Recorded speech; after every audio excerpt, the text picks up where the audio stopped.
You're finished, Catherine. You're a beautiful woman for your age, but you're done. Everyone said a 25-year age gap was a tragedy waiting to happen. They predicted we'd burn out in months. But here we are, 5 years later, proving that love doesn't have an expiration date. This is how we faced the world, faced the judgment, and turned our lives into a masterpiece. We arrived at Marlowe Contemporary. The gallery was packed. Press, collectors, other artists, people I'd known for years. We walked in together, his hand on my lower back, openly. Everyone noticed. I could feel the whispers start, the looks, the judgment, the curiosity. I didn't care. We walked through the space. His work looked extraordinary. Huge canvases about longing, about desire, about the moment before.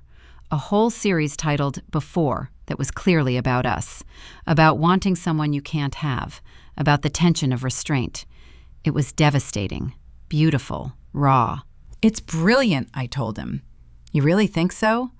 I know so. A collector approached, someone I'd known for 15 years. Kate, lovely to see you, and you must be Daniel. The work is extraordinary. Thank you. I'd like to purchase 3 pieces. Can we discuss? They walked away to talk to the gallery director. I stood alone, watching. Someone touched my arm. I turned. Michael. Hello, Kate. My stomach clenched. Michael, what are you doing here? Can't I support emerging artists? Cut the shit. Why are you here? He smiled. That smile that used to charm me. Now it just looked cruel.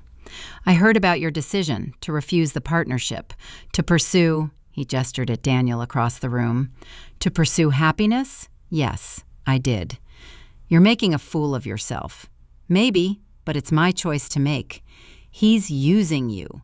He's not, but even if he were, I'm old enough to handle my own mistakes. You really think this is going to last? That someone his age wants to be with you long term? Why not? Kate, come on. You know how this works. He'll get bored. He'll find someone age appropriate. Someone who can give him... Can give him what, Michael? Youth?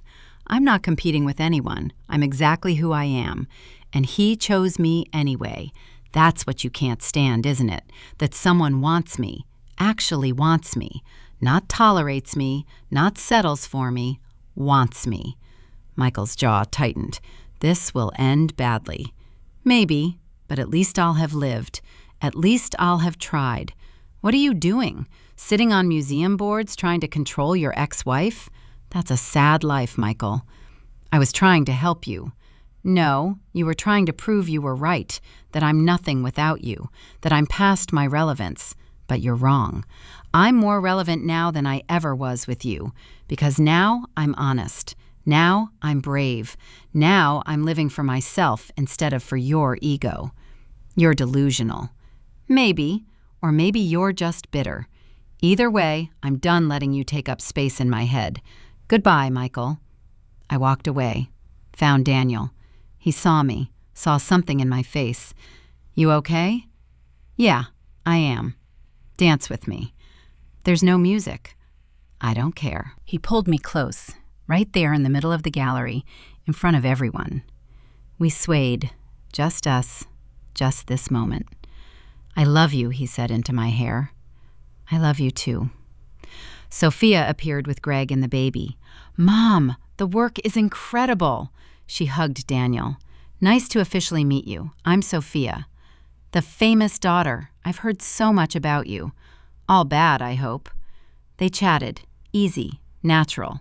Greg shook Daniel's hand. I hear you make my mother-in-law happy. That's good enough for me. The night continued. Sales were strong, press was positive, and yes, people talked. About us. About our relationship. But standing there, Daniel's hand in mine, Sophia smiling beside us, I realized I didn't care. Let them talk. Let them judge. I was 59 years old. I was in love, and I wasn't hiding it. 6 months passed. My gallery stabilized, smaller but thriving. I'd discovered 2 new artists who were getting serious attention.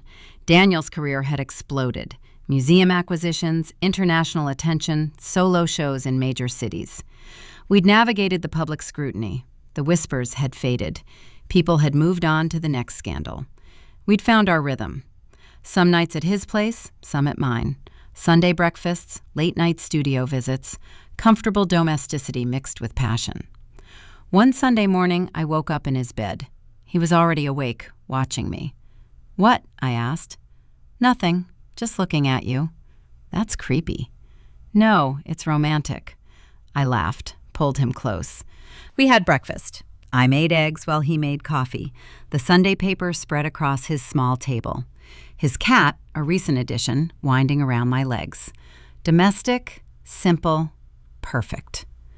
Later that afternoon, we went for a walk in Prospect Park. Fall was coming, the leaves just starting to turn. We walked in comfortable silence, hands linked. Then he stopped, pulled me to face him. "Kate, I need to ask you something." "What?" He pulled something from his pocket, a small box, opened it. A ring. Simple, beautiful, perfect.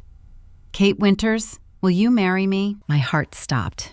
"Daniel, I know what you're going to say, that we're different, that people will talk, but I don't care. I love you. I want to build a life with you, a real life, not hiding, not apologizing, just us, openly, honestly. What do you say?"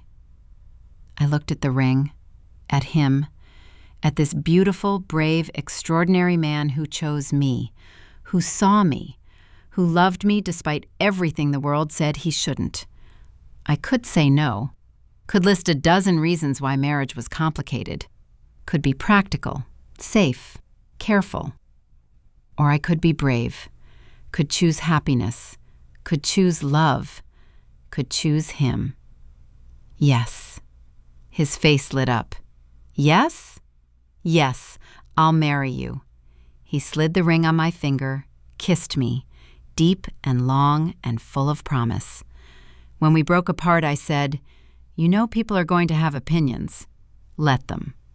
They'll say terrible things. I don't care." We got married 3 months later. Small ceremony, just family and close friends. Sophia stood beside me as maid of honor. Oliver flew in from London. Even my mother came, 90 years old and delighted. "You always did have good taste," she told me. At the reception, Daniel pulled me onto the dance floor, our first dance as a married couple. "You okay?" he asked. "I'm perfect." "No regrets?"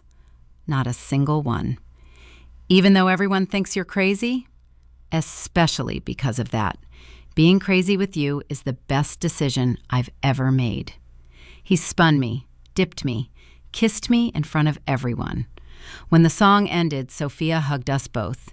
"You two are disgustingly happy." "We are," I agreed. "It's wonderful." Now, 5 years later, I'm 64, Daniel is 39. We've been married 5 years, together 6. My gallery is thriving in its new incarnation. His career is extraordinary. Museums collect his work. Critics love him. He's represented internationally. We bought a house upstate, split our time between there and the city. We've weathered scrutiny, weathered judgment, weathered every person who said it wouldn't last. And we're still here, still choosing each other, still in love. Some people still talk, still judge, still think our relationship is inappropriate or strange or doomed. I don't care. I'm 64 years old. I'm married to a man I love desperately. My ex-husband is miserable. My children are thriving. My career is meaningful, and I'm happy. Really, genuinely, completely happy. The kind of happiness that comes from being brave, from refusing to be diminished, from choosing yourself even when it's hard, from believing you deserve good things, from loving openly even when people judge you for it. I was 59 years old and I'd never felt more invisible. Then a 34-year-old artist looked at me like I was the only thing in the room worth seeing, and I became more visible than I could handle. His career, my reputation, both our futures. One of us was going to have to sacrifice everything. Turns out we didn't have to sacrifice everything.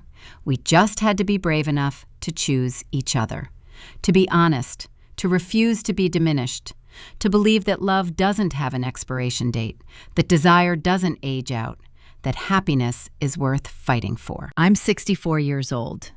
I'm in love, I'm thriving, and I'm proof that your best years are never behind you. They're right now, if you're brave enough to claim them. Thank you for being part of Kate and Daniel's journey. If you believe life begins at 60, subscribe to Quietly True. We have so many more stories to tell.